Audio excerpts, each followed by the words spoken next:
sejak kebangkitan ulama bersama pengikut-pengikutnya istiqomah dan setia jaga akidah dan sunnah Rasulullah. Alhamdulillah segala puji baginya ulama bersama pengikut-pengikutnya istiqomah dan setia menjaga agama nusa dan bangsa. Mari kuatkan niat kita, kita bulatkan tekad kita, terus lanjutkan amal kita, mengembangkan hikmah kita. Assalamualaikum warahmatullahi wabarakatuh. Waalaikumsalam.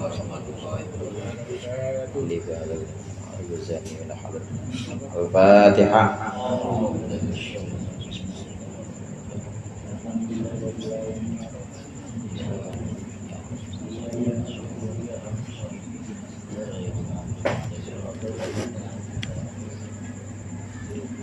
Alhamdulillahi jalla wa ala ahmaduhu li jami'il ayadi wal ala wa ashkuruhu syukran man ufiya minal bala.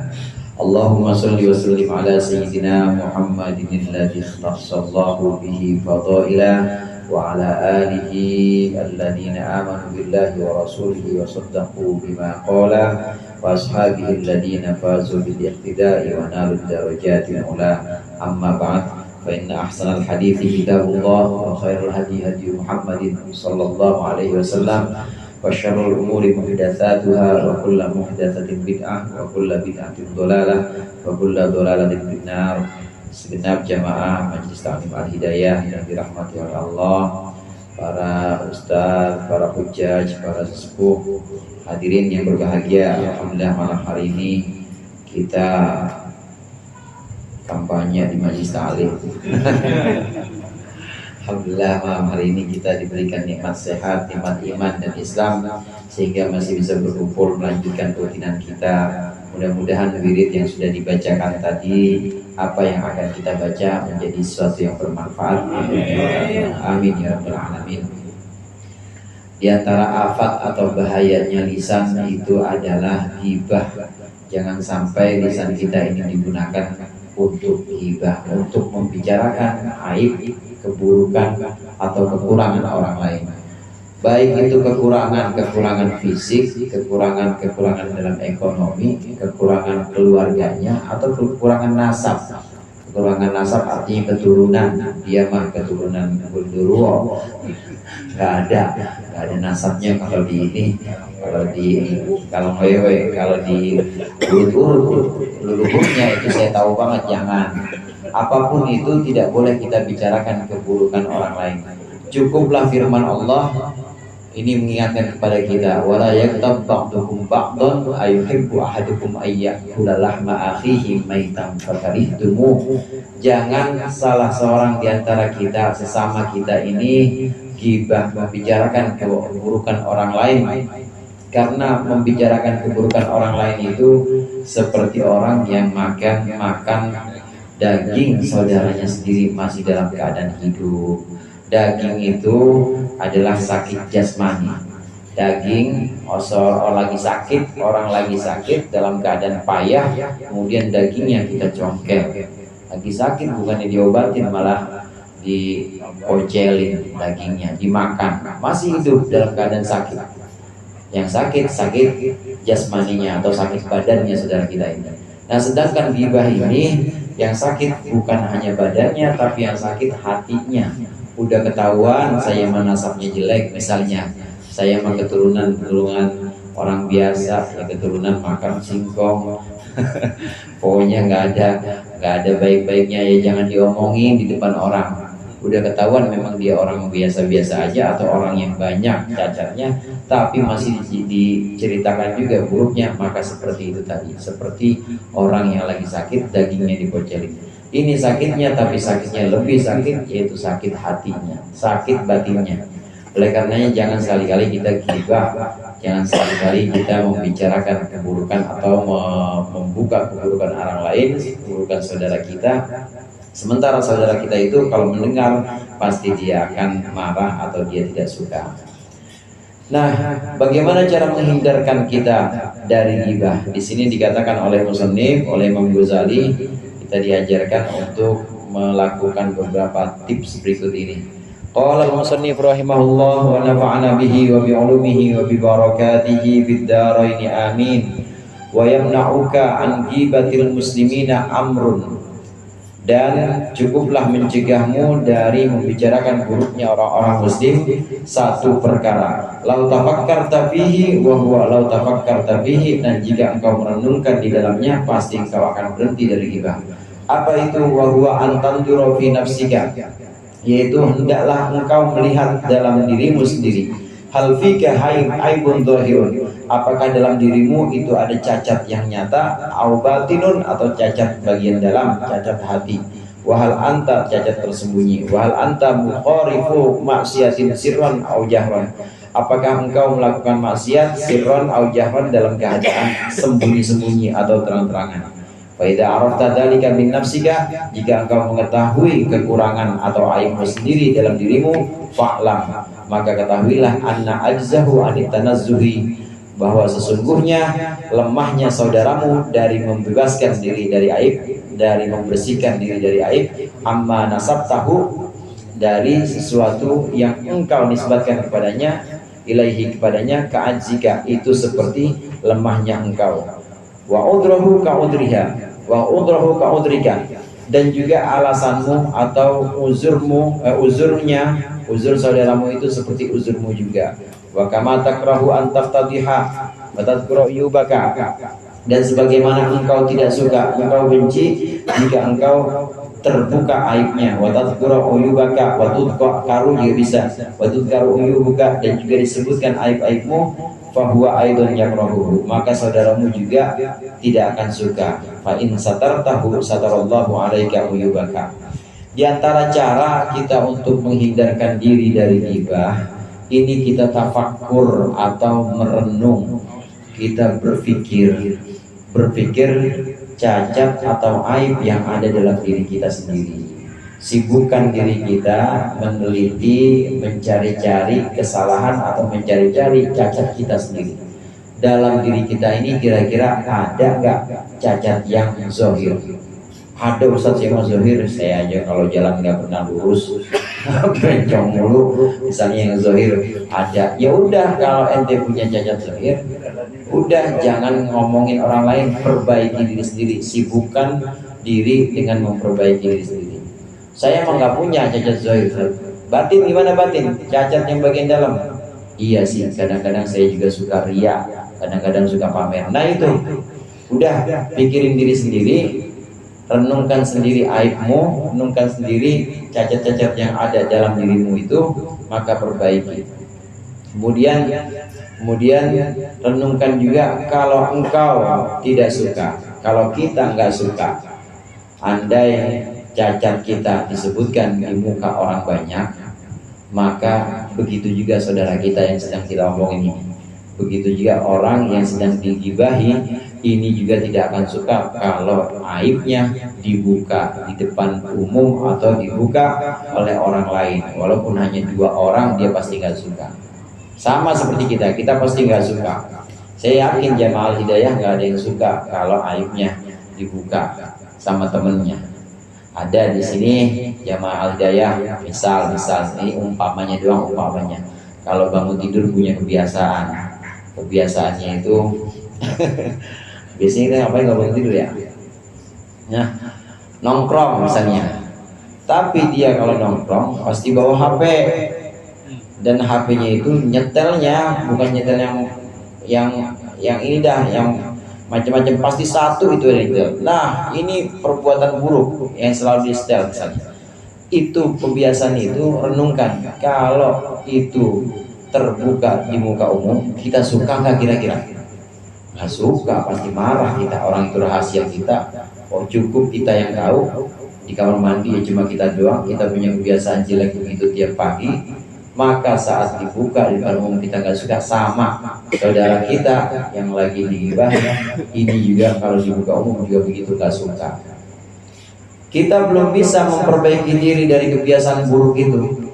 Tiap pagi di kamar mandi nggak bisa memperbaiki diri dari perbuatan buruk itu, masih lemah, masih sangat sulit. Sama saudara kita yang lagi digibah ini juga begitu, mungkin masih sulit dan masih punya kelemahan. Renungkan itu hadirin. Dengan merenungkan itu, merenungkan bahwa sama-sama lemah, sama-sama punya aib atau punya kekurangan, ya sama-sama belum bisa menutupi sekarang, masih sulit untuk memperbaiki. Sama saudara kita juga begitu. Ada saudara kita yang masih belum bisa menutupi atau memperbaiki kekurangannya. Kita juga pasti dalam diri kita itu ada kekurangan-kekurangan yang kita belum mampu untuk menutupnya. Dan pasti diri kita juga tidak suka kalau kekurangan kita ini diviralkan. Tahu bahkan diviralkan masuk satu grup pengajian Al-Hidayah, di-share lagi ke yang lain, terus lama-lama terkenal semua jamaah Al-Hidayah yang satu ini ada yang punya kebiasaan jelek. Jadi bayangkan kalau orang yang digibahin itu adalah kita, pasti kita nggak akan suka. Oleh karenanya direnungkan ini sebelum kita terjerumus dalam gibah, sebelum kita berdosa, belepotan dosa kita dengan gibah, maka renungkan ini. Renungkan bahwa kita juga masih banyak kekurangan-kekurangan. Jadi harus bagaimana tutupin kalau ada saudara kita yang punya kekurangan dan kita tahu itu, udah tutupin aja, jangan dibuka kemana-mana, cukup kita yang tahu. Ada orang cerita ke kita, udah berhenti di kita aja dah, berhenti, jangan diterusin lagi orang lain. Ada lapor ke saya, kalau si lapor, Ustaz itu si Mas Dedi mah, Ustaz pijitin sama dia ya. Emang Ustaz nggak tahu apa? Itu tangannya jempol semua misalnya kayak gitu, jempol semua. Ya saya mah tidur kalau di ini, kalau diurutin. Ya udah, saya dengar begitu, udah cukup saya. Kalau keadaannya kita mampu menolak gibah itu, gibah aja. Kalau sih jangan ngomongin orang, harus ditegur kalau kita mampu. Kalau kita nggak mampu, seperti kemarin, kalau kita belum mampu karena memang yang lagi gibah itu bos kita dan kita emang sengaja diundang buat menghadiri majelis gibah. Ada majelis gibah, kita diundang sengaja untuk dengerin curhatannya dia, nggak bisa pulang, ya udah banyakin zikir aja, banyakin menyebut nama Allah sampai ada waktu atau ada kesempatan kita keluar dari tempat itu, keluar. Karena kadang-kadang gibah kita yang mulai atau kadang-kadang orang yang mulai. Kalau orang yang mulai udah kita tegur, atau kalau kita belum mampu, banyakin zikir dan udah berhenti di kita saja, jangan diterusin. Cerita Mas Dedi tadi, saya cerita lagi ke Bang Tohir. Kata Bang Tohir, lah emang saya dari dulu tahu. Emang begitu, menjempol semua. Jadi berhenti cukup di kita, jangan di-share lagi atau jangan disebarkan lagi. Jadi bagaimana tutupin cukup kita aja. Fa in satartahu satarallahu alaika wa yubaka. Jika engkau menutupi aib saudaramu, satarallahu alaika, maka Allah akan menutupi akan engkau uyubaka, yaitu akan aib-aibmu. Wa in fadhtahu sallallahu alaika alsinatan hidadan. Dan jika engkau membuka buruk saudaramu, sallallahu, maka Allah akan menguasakan alaika atasmu alsinatan hidadan, lisan-lisan atau mulut-mulut yang tajam, lisan-lisan yang tajam, mulut-mulut yang tajam, yumazziquna irdaka fid dunya, yang merobek harga dirimu di dunia. Tsumma yafdahu Allahu, kemudian Allah akan membuka aibmu, Allah akan membongkar aibmu ala rusuil khalaiqi, di hadapan para makhluk yaumul qiyamati, di hari kiamat. Kalau kita menutupi aib saudara kita, maka Allah akan menutupi aib kita. Man satarallahu mu'minan satarallahu lahu uyuban. Siapa orang yang menutupi cacat, kekurangan saudaranya, Allah akan tutupi kekurangannya. Kalau Allah tutupi kekurangan dia, ini tanda-tanda ampunan, saudara. Tanda-tanda magfirah. Ampunan Allah, magfirah Allah itu alamat atau tanda-tandanya antara lain adalah Allah tutupi aib kita. Ada orang punya masa lalu kelam, masa lalunya benar-benar buruk dah. Orang-orang nggak ada yang tahu dia udah lama tobat, kemudian setelah itu benar-benar nggak ada yang tahu, benar-benar nggak ada yang ngira bahwa dia itu orang gajuran dulunya. Taunya biasa-biasa aja, walaupun nggak dikira ustadz juga. Pokoknya dia nggak dikira orang soleh juga, nggak. Tapi masa lalunya itu tertutup dan nggak ada orang yang tahu. Maka itu tanda, itu alamat bahwa Allah udah ngampuni dia. Di antara tanda-tanda, di antara alamat magfirah atau alamat ampunan Allah itu sudah Allah berikan kepada seseorang, Allah menutupi aibnya. Gua banget itu. Ada nggak yang di sini? Kalau kita udah taubat, saudara, udah taubat dan sampai sekarang nggak ada yang tahu, cuma kita doang yang tahu sama Allah. Insya Allah itu tanda bahwa taubat kita udah diterima. Amin ya Pak? Amin. Mentang-mentang lagi kampanye takut banget ngomong.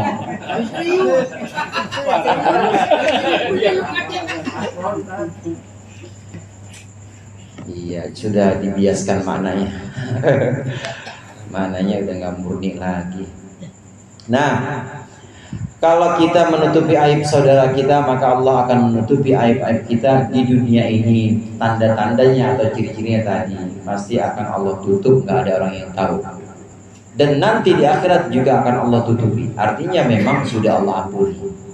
Sebaliknya hadirin, jika kita buka, bongkar cacat saudara-saudara kita gibahin dia, maka hati-hati. Nanti Allah akan kirimkan, Allah akan buat orang-orang yang ngomongin kita dan orang-orang yang membongkar semua keburukan-keburukan kita di dunia.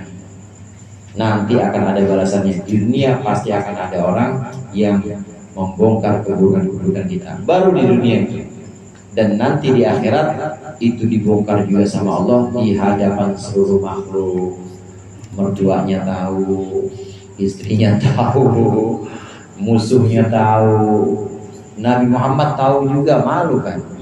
Guru-gurunya tahu, kata gurunya lu diajarin tiap hari begini kelakuannya, kan jadi malu, dibongkar semuanya oleh Allah aibnya. Kenapa dibongkar? Karena dia tukang bongkar aib saudaranya.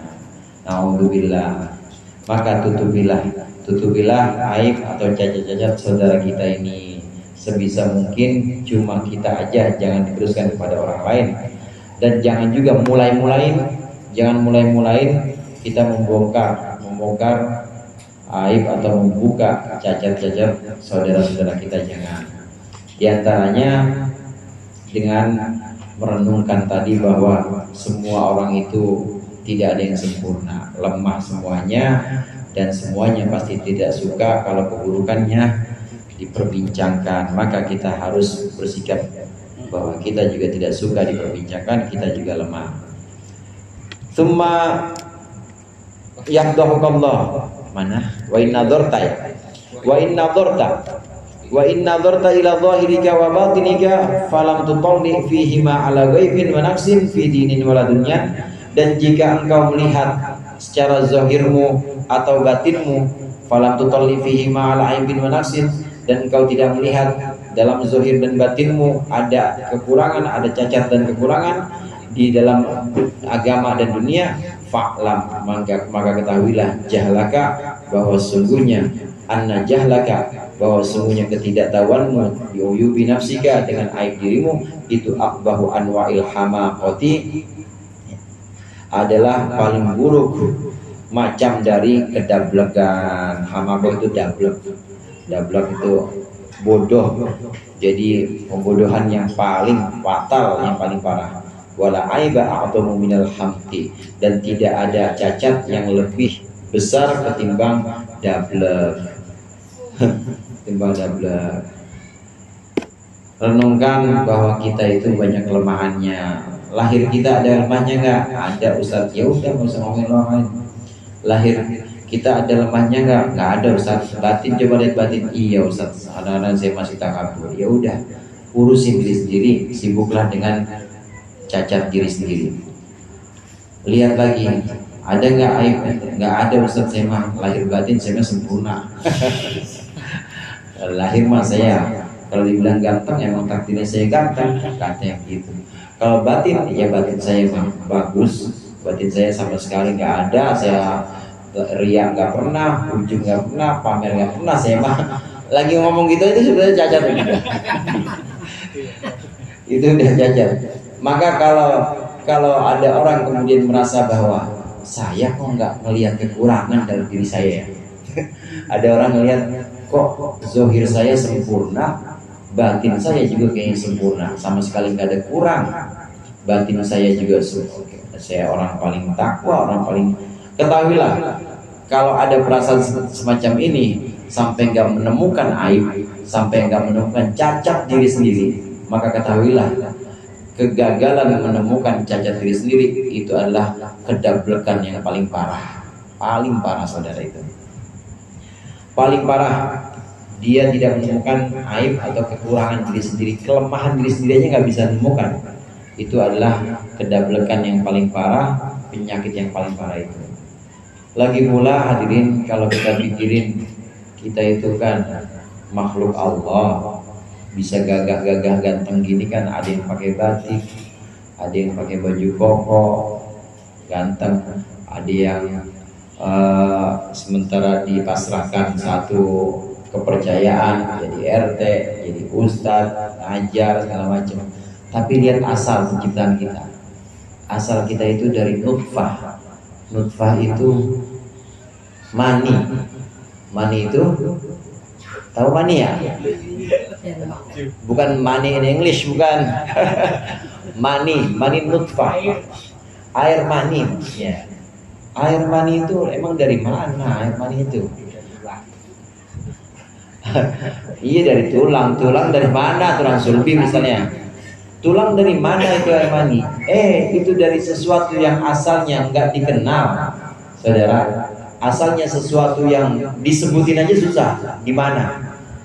Sesuatu yang tidak dikenal, dari mana asalnya?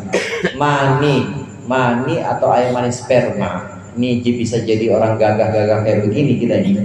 Ini kan asalnya dari mani bapak kita. Nah, mani bapak kita itu dari mana?